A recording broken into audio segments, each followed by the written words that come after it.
Poner en pantalla completa.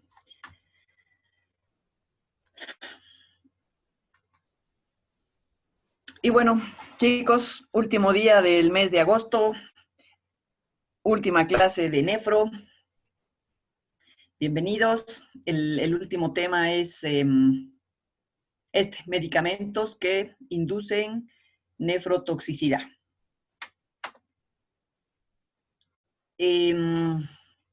Bueno, ahora sin hoja de ruta, pero que más o menos es la misma que hemos estado viendo en todas las clases, viendo la epidemiología, viendo la fisiopatogenia, viendo la clínica y el tratamiento. Entonces, a modo de introducción, hay que comentar que los medicamentos prescritos y también los de venta libre, que es muy común en nuestro medio, pueden causar daño renal. El daño renal determinado por medicamentos se traduce normalmente en una injuria renal aguda y representa aproximadamente el 25% de casos de falla renal aguda. Así que no es despreciable el porcentaje de injuria renal aguda debida a toxicidad medicamentosa. Esta toxicidad está condicionada principalmente por el daño mismo que puede hacer el medicamento, que puede causar, y por la gestión de los riñones respecto a estos medicamentos, es decir, cómo los maneja, cómo los excreta, tomando en cuenta principalmente que puede ser a través de filtración glomerular o secreción tubular. Para irnos adentrando en la fisiopatogenia, es bueno recordar cuáles son los factores de riesgo que pueden causar injuria renal aguda de acuerdo al tipo de medicamento o por medicamentos. Los factores pueden ser modificables y no modificables. En los factores modificables es muy importante el estado de bulimia del paciente, ¿no? Una depresión de volumen con una consecuente ira prerrenal puede predisponer a nefrotoxicidad en mayor grado. Igualmente, eso determina un volumen urinario disminuido. Entonces, estos tres que resumen en uno, disminución de la bulimia del paciente, son factores de riesgo importantes. Igualmente, alteraciones metabólicas, alteraciones o disturbios electrolíticos. El pH de la orina es también importante, así como para la litiasis, para el daño medicamentoso. Los diferentes tipos de pH también pueden influir. Pacientes que ya tengan de suyo una injuria renal aguda o sean portadores de enfermedad renal crónica o de alguna patología cardíaca, tienen también mayor riesgo de generar daño medicamentoso. Y los factores no modificables tienen que ver principalmente con la edad. Los mayores de 60 años son más susceptibles, el género femenino y aquellos que tengan alteraciones o respuestas alérgicas, ¿no? Que son muy intrínsecas de cada uno. Igualmente pueden generar mayor predisposición a daño por medicamentos y hay algunas alteraciones genéticas que tienen que ver con los transportadores a nivel de las células tubulares o algunas mutaciones, ¿no? Entonces son factores genéticos que no son modificables, difícilmente vamos a estar conscientes de ellos a la hora de investigar a un paciente, pero en estos otros sí, ¿no? La edad adulta y principalmente también en las mujeres. Hay que recordar también que la toxicidad renal puede ser dosis dependiente y además, y de manera importante, idiosincrática, ¿no?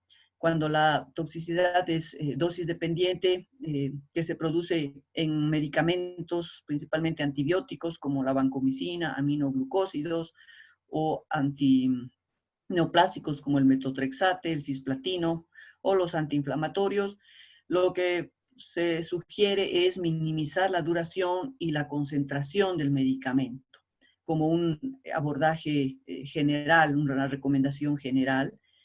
Lo mismo, evitar emplear otros nefrotóxicos cuando se utilizan estos, y evitar en lo posible también en casos de enfermedad renal crónica. Cuando la respuesta es idiosincrática, eso quiere decir que no tenemos mucho control sobre cómo va a reaccionar un paciente cuando recibe un medicamento. Esto, aunque sea relacionado principalmente con inhibidores de bomba de protones, beta-lactámicos e inhibidores de calcineurina, pues cualquier medicamento puede causar reacción y daño tóxico medicamentoso. En estos casos, si algún momento ya hemos identificado una reacción idiosincrática, en lo posible hay que evitar ese medicamento. Si nos pasó una vez, en una próxima oportunidad, la recomendación es evitar lo más posible el volverlo a administrar. Entonces, los tipos de toxicidad que producen los medicamentos son muy variados y no siempre es un solo mecanismo el que participa. Es decir, que cada medicamento puede generar toxicidad por los diferentes mecanismos que vamos a ver. No son exclusivos de un medicamento, pero sí hay medicamentos representativos de un tipo, de un mecanismo de toxicidad que los vamos a comentar ahora. El daño proximal tubular es uno del mecanismo de lesión que puede producir cualquier antibiótico o cualquier otro tipo de droga. Entonces, este daño proximal tubular puede presentarse sin daño, sin injuria renal aguda, con injuria renal aguda o con ambos, ¿no? Hay daños tóxico-medicamentosos que pueden eventualmente cursar sin injuria renal aguda, pero en una etapa inicial, ¿no? Y podríamos tener algunas pistas para diferenciar esto, porque en un daño proximal tubular sin injuria renal aguda, pues puede presentarse una hipofosfatemia, hipocalcemia o ese síndrome tubular que se llama de Fanconi, en el que hay pérdida por lesión tubular proximal de muchas sustancias, ¿no? Como son proteínas, como glucosa, bicarbonato, que se hacen presentes en la orina. Cuando el daño medicamentoso ya cursa con una injuria renal aguda, pues en lugar de hipofosfatemia puede cursar por hiperfosfatemia, con hiperfosfatemia, y en lugar de hipocalemia puede estar con el paciente con hipercalemia, ¿no? Estas son pistas, obviamente nunca nada es absoluto, porque muchas veces estos hallazgos pueden sobreponerse porque coexisten. Y también se pueden producir daños de todo tipo, ¿no? Por los medicamentos, una nefritis túbulo-intersticial aguda que termina en daño crónico si no se maneja. Puede haber una neuropatía obstructiva tóxica por los propios medicamentos e incluso una glomerulonefritis crónica. Entonces tenemos un abanico de mecanismos de daño por los medicamentos que es grande. En cuanto a la alteración en filtrado glomerular, eso no queda muy claro, pero es menos estudiado y se cree que puede ser por inducción de una vasoconstricción de la arteriola aferente, por una fuga tubular del filtrado y por una obstrucción tubular por células necróticas, que por supuesto van a impactar en la función del filtrado glomerular. Pero cuando hablamos de daño medicamentoso, nos abocamos más al daño tubular, ¿no? Al daño tubular que al daño glomerular. Eso es lo que se quiere resaltar en este caso. Y entonces, si profundizamos un poco más en el daño proximal, vemos que puede ser diferente conforme cuál sea la vía de transporte del medicamento. Cuando la vía de transporte es apical, es decir, que el medicamento es o su metabolito es filtrado, ingresa en el lumen tubular apical, por vía apical. El ejemplo clásico de este tipo de daño es el que produce los aminoglucósidos, ¿no? Entonces los aminoglucósidos ingresan en la luz tubular apical por su carga positiva, son atraídos por los fosfolípidos catiónicos que se encuentran en el ribete en cepillo de la célula tubular proximal, y una vez acercándose a estas células, interactúan con este receptor, que se llama complejo megalin-cubilin. Esto permite que el aminoglucósido sea ingresado en la célula. Y una vez que ha sido ingresado en la célula, se trasloca hacia los fosfolípidos, hacia los lípidos, ¿no? Hacia, perdón, las organelas intracelulares, ¿no? Que en este caso son los lisosomas, ¿no? La acumulación de grandes cantidades de aminoglucósidos puede generar acá adentro lesión de los lisosomas, destrucción de los mismos, con liberación de fragmentos de membrana, fragmentos proteicos que se llaman cuerpos de mielina, que junto con el daño mitocondrial que esto puede generar, condicionan el daño celular, la apoptosis y la lesión celular. Entonces, este es uno de los mecanismos de daño, ¿no? Cuando el ingreso es por la vía apical, con acumulación intracelular y con daño celular por destrucción de los lisosomas. Este es como ejemplo paradigmático tenemos a los aminoglucósidos, aunque los aminoglucósidos no solo producen eso, pero este es como para ejemplificar este tipo de daño. Otros medicamentos, en vez de ser filtrados, ingresan o alcanzan la vía urinaria a través de la membrana vasolateral desde la circulación peritubular. Entonces, es por el otro lado que el medicamento como el tenofovir, por ejemplo, que es un antitumoral, ingresa a la célula tubular. ¿Y cómo lo hace?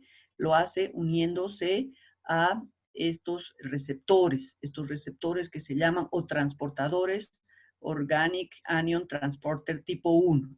Entonces, este transportador, este receptor, permite que el tenofovir ingrese dentro de la célula. Dentro de la célula se moviliza a través de otros transportadores por el citoplasma con el fin de acoplarse a otro receptor, que en este caso es este transportador, que es el transportador proteico multidrogo resistente, que es un transportador de eflujo, ¿no? Que va a permitir que el tenofovir alcance el lumen urinario. Pero ¿qué pasa si es que esto no se puede llevar a cabo? Pues el tenofovir se acumula dentro de la célula. ¿Y cuáles son las causas que pueden determinar que el tenofovir no sea expulsado hacia la orina? Pues que se produzcan alteración en la expresión de estos transportadores, que se produzcan mutaciones o que haya una competencia con otras sustancias propias de la célula que evitan la unión del tenofovir hacia el transportador. Y también que se introduzcan gran cantidad de este medicamento que no permita una expresión correspondiente, ¿no? Ni suficiente. Entonces el tenofovir que se acumula también tiene efectos tóxicos porque genera daño mitocondrial y lo mismo produce daño celular.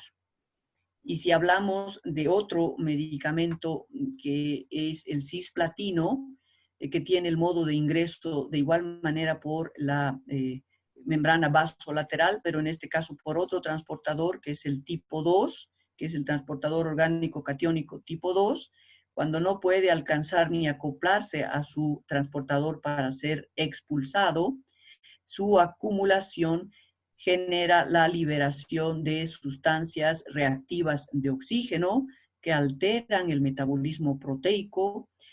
Hay generación de TNF-alfa y TGF-beta, que son las responsables de la apoptosis el daño y la lesión celular. Entonces, ese es otro mecanismo de daño condicionado por los medicamentos, por la vía apical, por fenómenos de endocitosis y pinocitosis, y por la vía vasolateral, el ingreso a través de transportadores y la imposibilidad de ser, eh, expulsados de la célula, generando el daño a nivel tubular. Otro mecanismo que se ha descrito para estos medicamentos es el daño tubular inducido por cristalización. En este caso ya hablamos del daño a nivel del túbulo distal. Los otros dos mecanismos eran en el túbulo proximal, este ya es en el túbulo distal. Muchos medicamentos y sus metabolitos que son excretados por los riñones son insolubles en orina. Entonces, esto determina que precipiten en los túbulos, ¿no? En este caso, estamos viendo en este corte histológico, ¿no? Cristales de indinavir que, como no son solubles, han precipitado dentro del túbulo y, por supuesto, pueden condicionar un fenómeno obstructivo y un fenómeno inflamatorio reactivo periférico. Esto también se puede generar con medicamentos como el metotrexate, el aciclovir o la ciprofloxacina. ¿Cuáles son los factores de riesgo?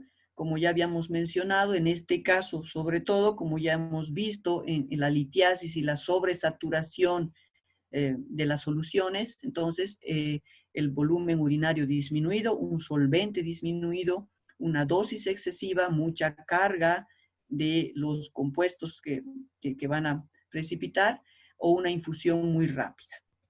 Entonces esto determina el aumento de la insolubilidad medicamento-metabolito en lumen tubular y por ende su precipitación.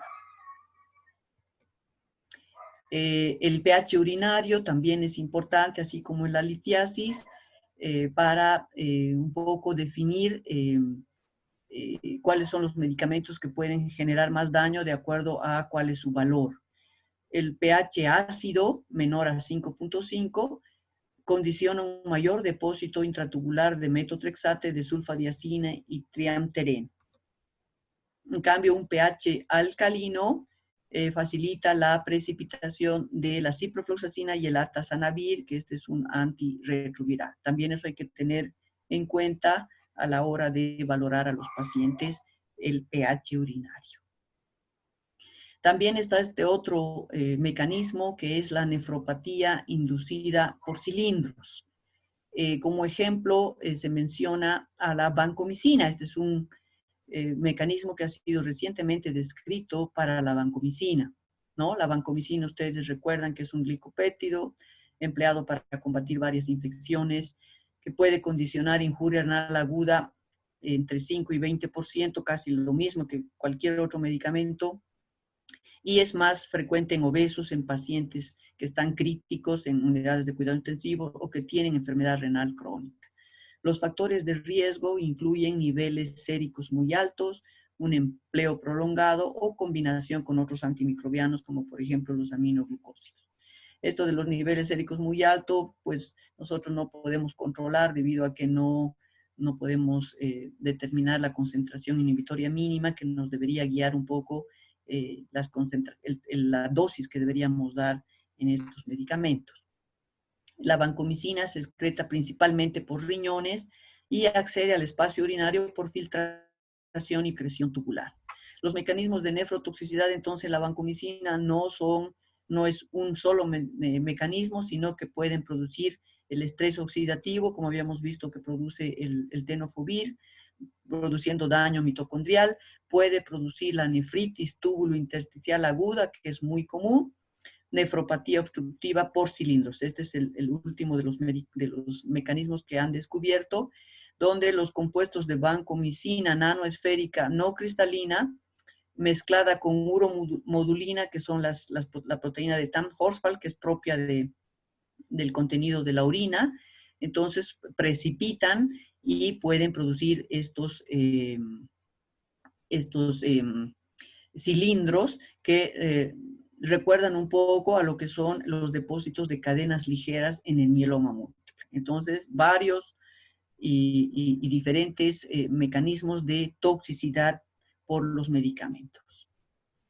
Y este es un resumen de todos estos medicamentos que hemos estado comentando y los mecanismos de lesión, ¿no? Acá tenemos que necrosis, apoptosis y daño tubular es generado por los aminoglucósidos, ya sabemos cuál es el mecanismo, los bifosfonatos, el cisplatino o la vancomicina.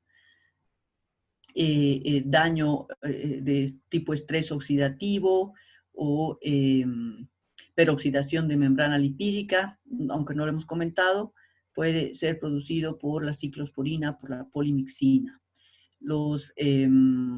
Los cristales, la nefropatía por cristalización hemos visto, por depósito de cristales, puede ser producido por los antirretrovirales, las sulfonamidas, ¿no? Alteraciones hemodinámicas, que hemos visto que no son muy comunes, pero también pueden condicionar problemas, disminuyendo el filtrado glomerular por vasoconstricción. Aquí estos medicamentos, sobre todo los inhibidores de calcio en urina para los pacientes trasplantados, los AINES también, y aquellos que producen más bien una vasodilatación postglomerular, igualmente los AINES y los inhibidores de la angiotensina 2. Ni qué decir de la nefritis tubulointersticial, que vamos a ver en un momento, esta larga lista de medicamentos que pueden generar daño tubular y renal por esta reacción de hipersensibilidad.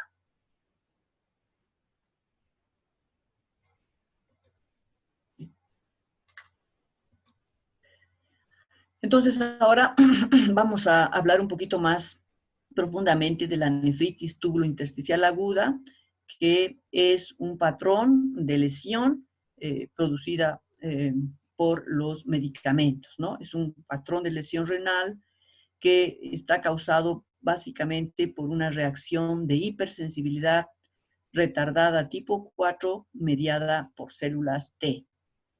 Esta nefritis tubulointersticial puede presentarse de manera localizada en el riñón o puede ser parte de una reacción sistémica con afectación de otros órganos, ¿no? Como piel, hígado, páncreas y pulmón. La respuesta inmune que genera contempla 4 fases, que son estas: reconocimiento antigénico, presentación de antígenos, una fase inmunoreguladora y una fase efectora. Estamos hablando de la reacción de hipersensibilidad, que es tipo inmune, que condiciona la nefritis tubulointersticial. Y aquí tenemos el resumen de cómo se genera esta respuesta y los pasos. Normalmente los medicamentos, las drogas pueden ser inactivas químicamente en forma de proaptenos, pero una vez metabolizados en la célula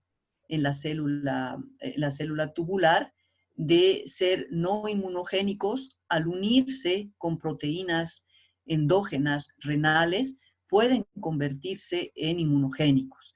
Este fenómeno de que un medicamento, al unirse a proteínas endógenas celulares renales, se llama aptenización, porque este fenómeno lo vuelve al medicamento inmunogénico.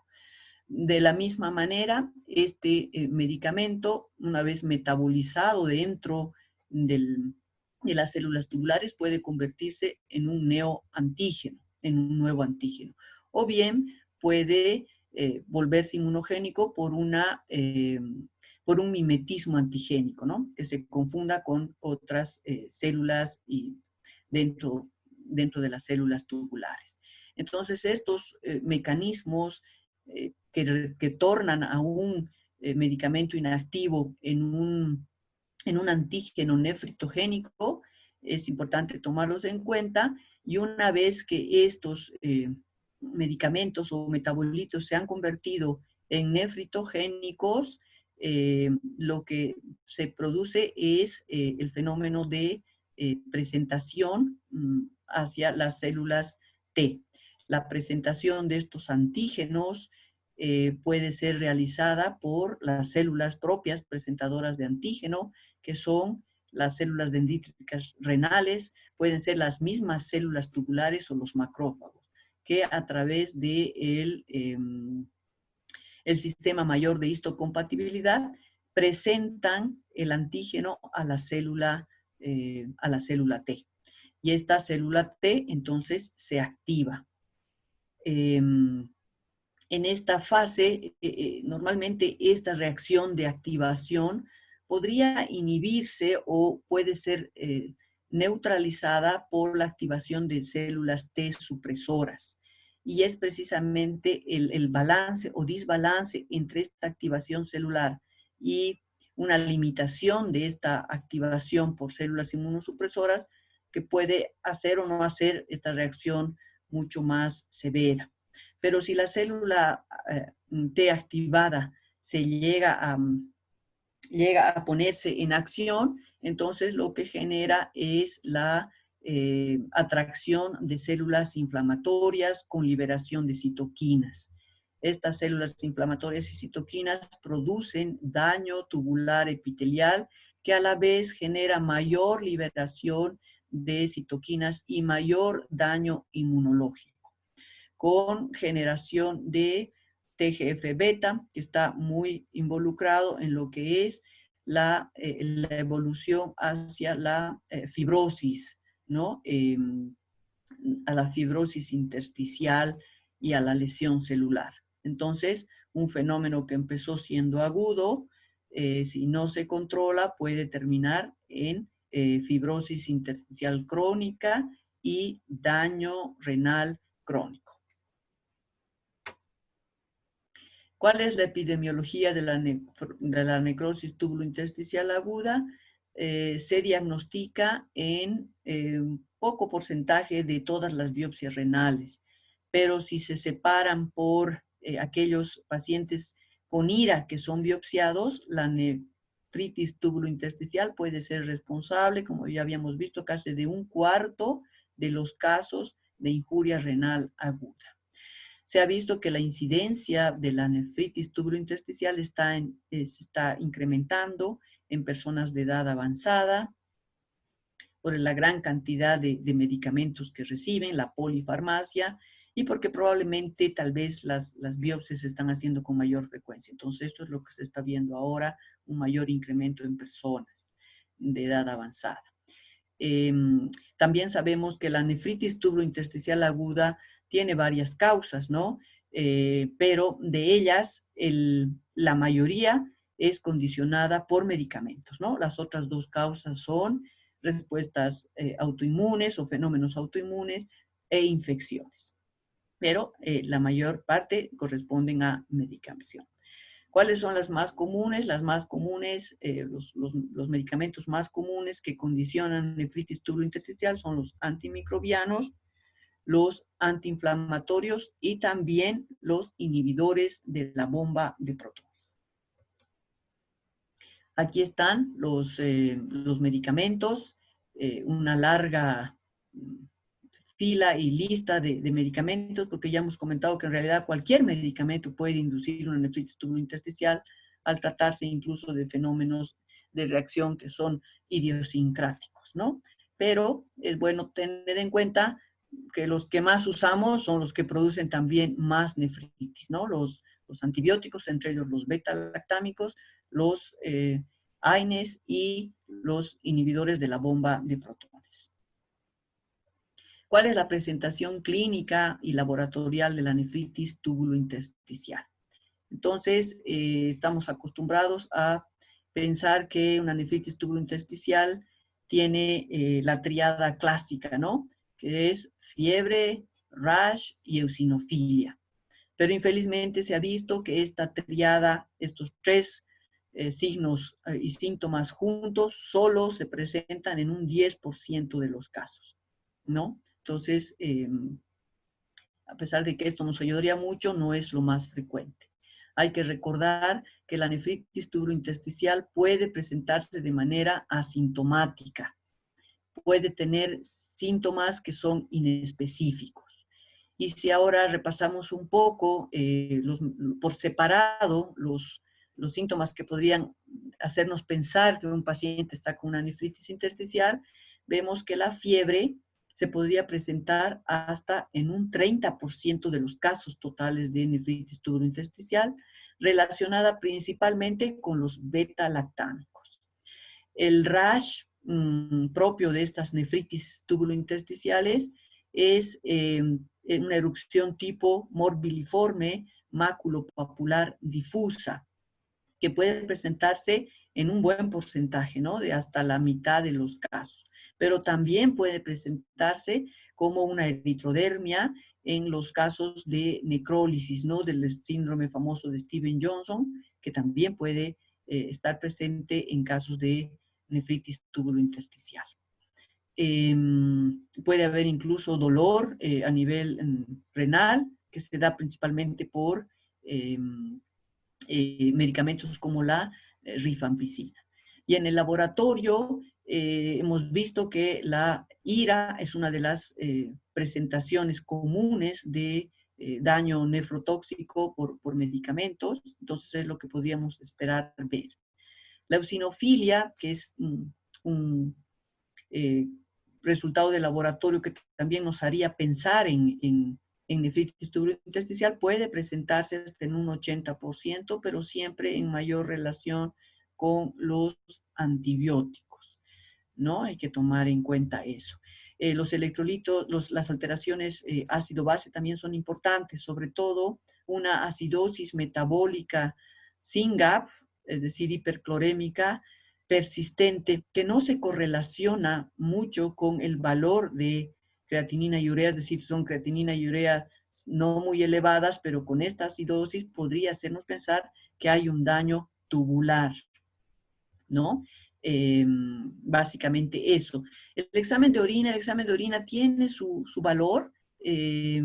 Normalmente se asocia con nefritis tubulointersticial la presencia de hematuria, que puede ser en un buen porcentaje, sobre todo en el uso de beta-lactámicos.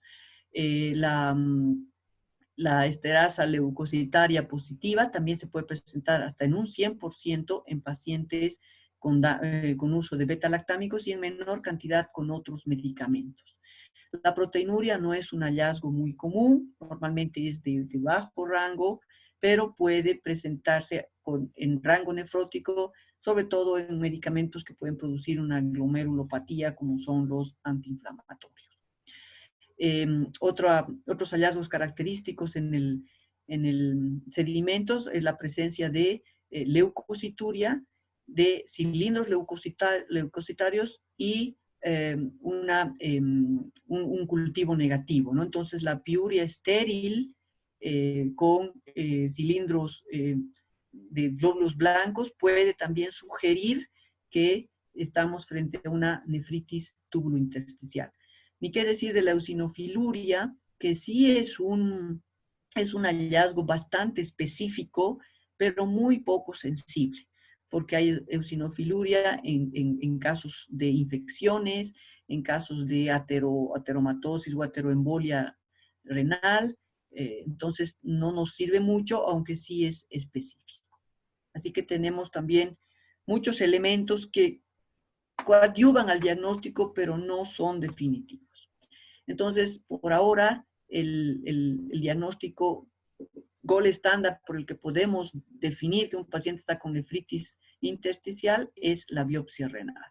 Pero también hay que saber que no se hace biopsia renal a todos los pacientes.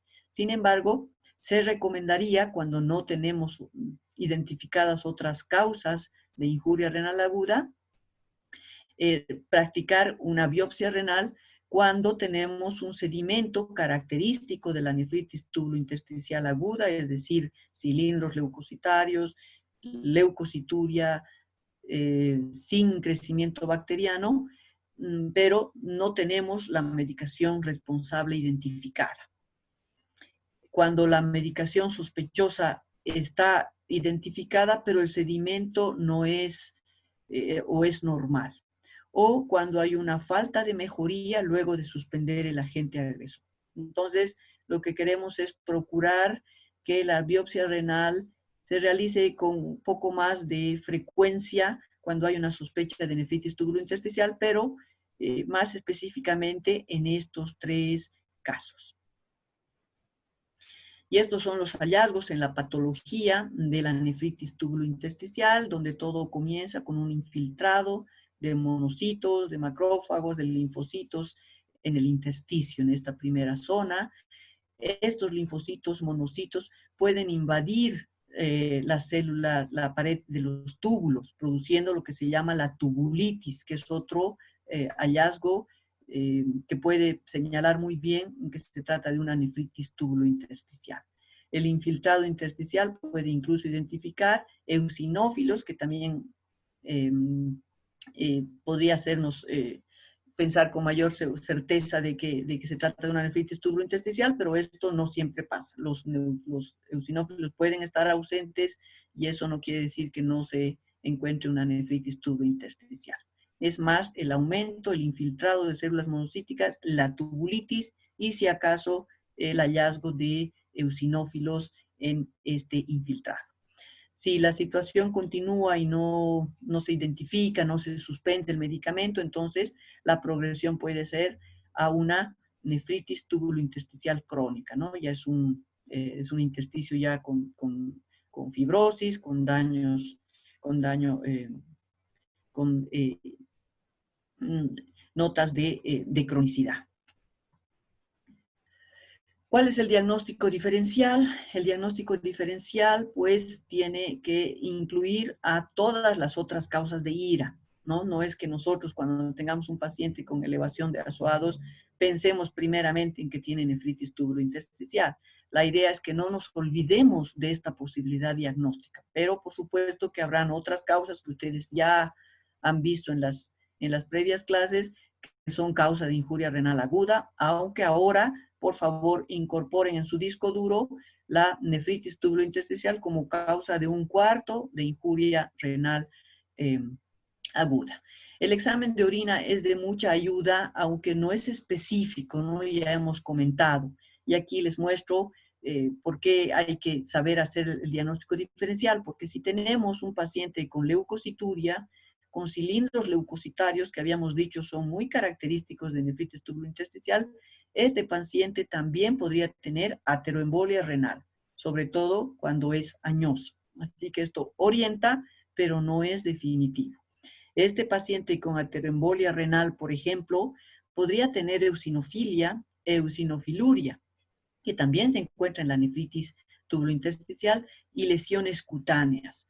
Pero las lesiones cutáneas de los pacientes que tienen ateroembolia son más del tipo líbedo reticulares que vemos aquí, reticulares, ¿no? En cambio, el exantema morbilliforme difuso de la nefritis intersticial es más como este.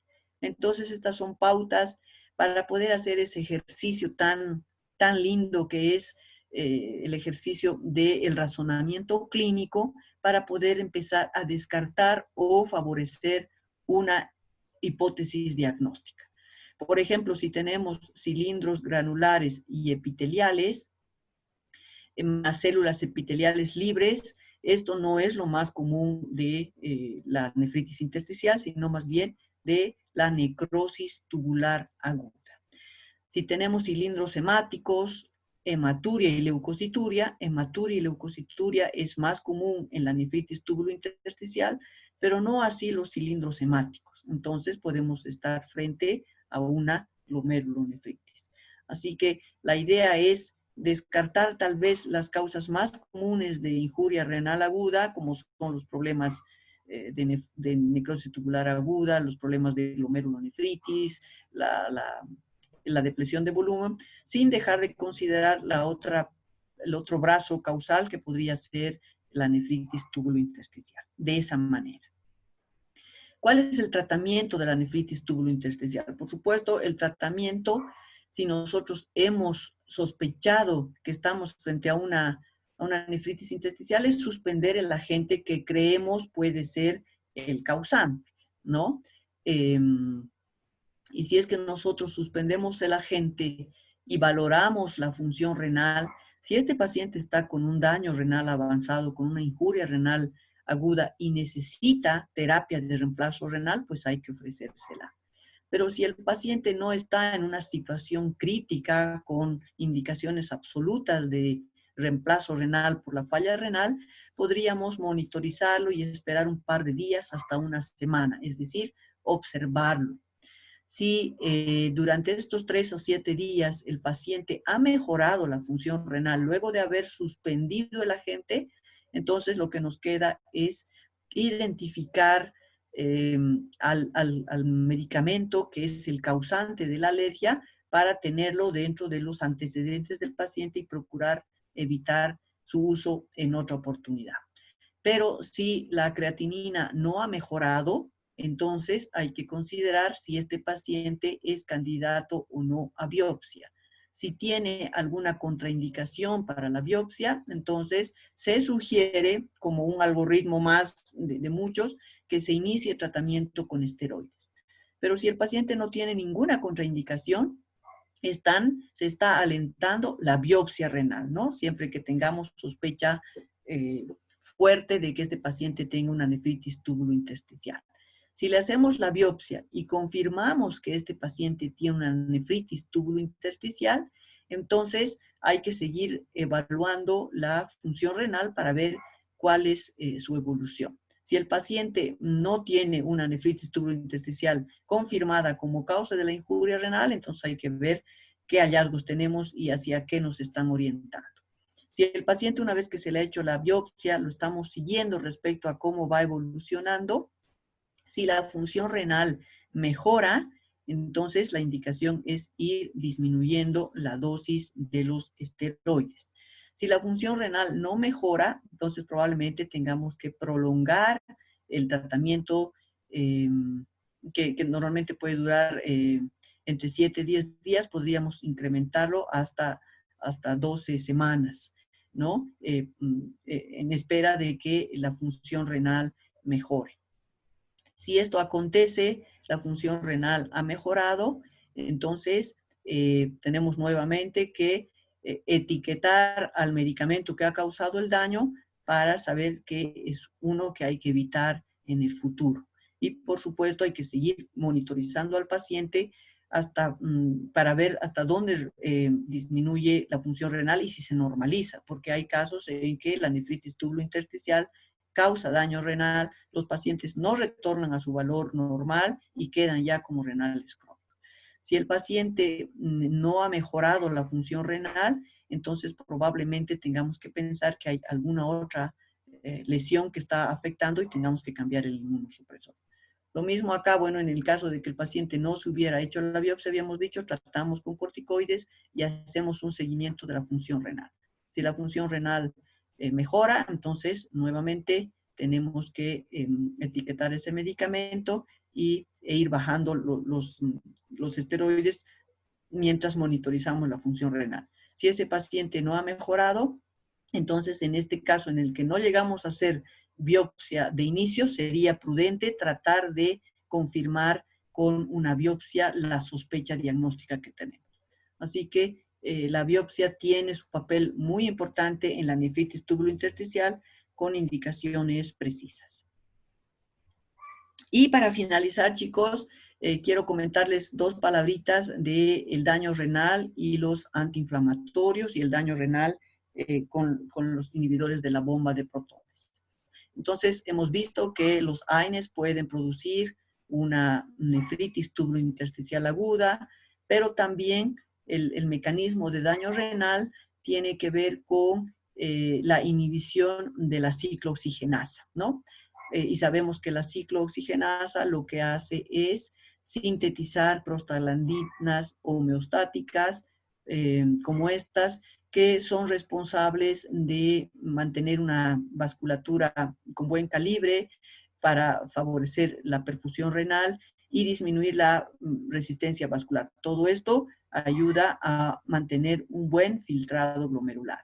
Pero si damos los antiinflamatorios, de manera prolongada e indiscriminada, entonces la inhibición de la ciclooxigenasa puede llevar a la disminución de la perfusión renal y medular, condicionando una disminución del filtrado glomerular, puede generar una retención de sodio y agua, y esto, por supuesto, va a determinar la vasoconstricción medular y renal con isquemia y daño renal agudo. Si esto persiste en el tiempo, los AINES son causa de daño renal crónico. Eso hay que tener muy en cuenta. Y aquí están resumidos los otros mecanismos que tienen de daño, cómo producen daño los AINES, ¿no? Que son muy variados. Ya hemos visto acá lo que tiene que ver con alteraciones en el filtrado, en el tono vascular.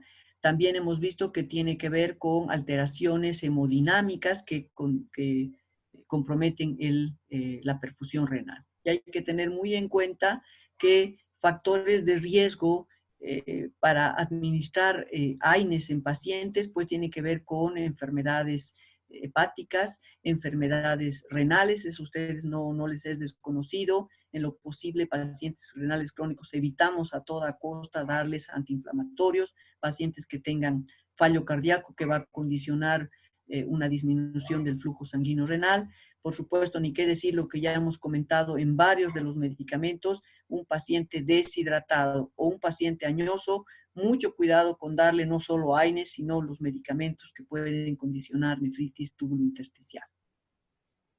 Ya hemos comentado que los AINES pueden producir esta nefritis intersticial que hemos revisado por un fenómeno de reacción de hipersensibilidad retardada, ¿no? Principalmente relacionan al ibuprofeno, miren, como el que produce más esta nefritis túbulo-intersticial. Claro que el manejo es siempre discontinuar el medicamento lo antes posible.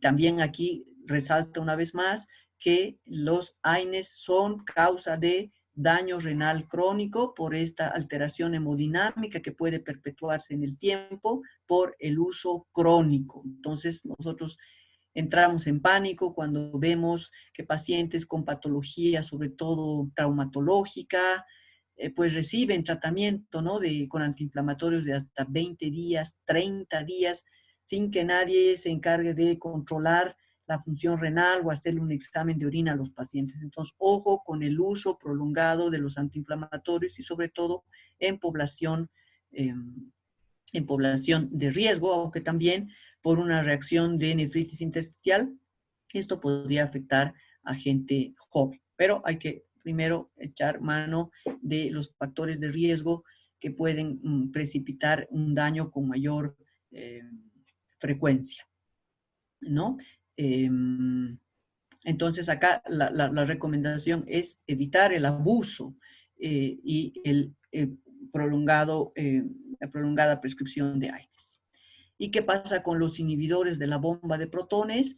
Miren, se han constituido ya desde hace varios años, esto es algo que se ha ido manejando, trabajando, estudiando y sigue todavía en mucha investigación. Ahora los inhibidores de la bomba de protones que tienen un uso totalmente extendido y casi masivo y casi irracional, se constituyen en la segunda causa más común de nefritis túbulo-intersticial en un 14 a 64% de los casos. El omeprazol es el más implicado. Lo curioso de esto es que el daño puede aparecer de una manera muy precoz, entre una semana, pero también de una manera tardía. Así que el daño puede establecerse en tratamientos prolongados. Nuevamente, los factores de riesgo son pacientes añosos. Ojo con ellos, de darles prolongadamente los inhibidores de la bomba de protones, porque son medicamentos que muchas veces, sin que nadie se dé cuenta, se quedan como parte del arsenal terapéutico para evitar esa famosa gastritis por la administración de otros medicamentos, pero tienen su riesgo. Y por supuesto, mucho más en pacientes que tienen daño renal agudo, pues la tendencia nuestra en pacientes internados es a suspender su uso para evitar que generen daño renal. El riesgo de desarrollo de enfermedad renal crónica no es demasiado grande, pero ahí está, hay un porcentaje, 3 de cada 100 pacientes que utilizan muchos años y utilizan muchísimos pacientes estos medicamentos, pueden desarrollar enfermedad renal crónica.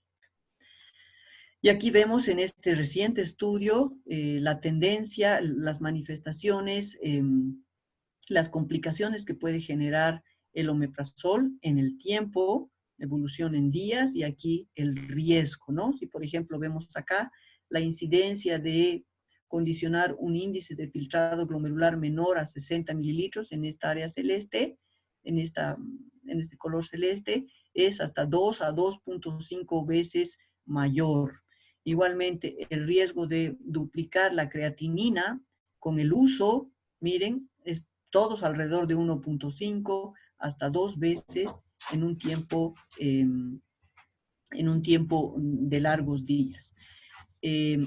Pacientes que pueden tener una falla renal, ¿no? con una disminución del filtrado glomerular de más del 50% también. O sea que el riesgo de todas estas complicaciones es mucho mayor con el uso prolongado de los inhibidores de la bomba de protones. Entonces, bueno, como conclusiones, podemos decir que el enfoque del tratamiento de cualquier patología debería tener en cuenta la posibilidad de generar toxicidad renal. Eso quiere decir que tendríamos que estar conscientes de los medicamentos que damos, de las interacciones que tienen y de los efectos secundarios, ¿no? Sobre todo en los pacientes con polifarmacia. Pocas veces, confieso también, que estamos muy pendientes de cuáles son sus efectos colaterales y que potencialmente pueden producir daño por toxicidad renal. El daño renal ya han visto que reconoce varios mecanismos, que no es solo uno, sino son muchos y que tendríamos que estar conscientes de ellos para poder intervenir oportunamente. También hay que considerar que la susceptibilidad del paciente juega un rol importante, las reacciones idiosincráticas en aquellos que podríamos creer que no les va a pasar nada por una reacción propia de su organismo puede terminar con un daño importante. Entonces, la idea es reconocer y tratar oportunamente las complicaciones tóxicas renales para evitar un daño renal permanente, ¿no? Y bueno, eso es todo. Les agradezco mucho por estos 6 días de haber compartido con ustedes. Ha sido un gusto y bueno, ya desde hoy creo que hemos empezado las clases otra vez prácticas. Espero que esto les sirva y bueno, hay que seguir adelante, no nos queda otra. ¿Alguna pregunta o alguna observación, chicos?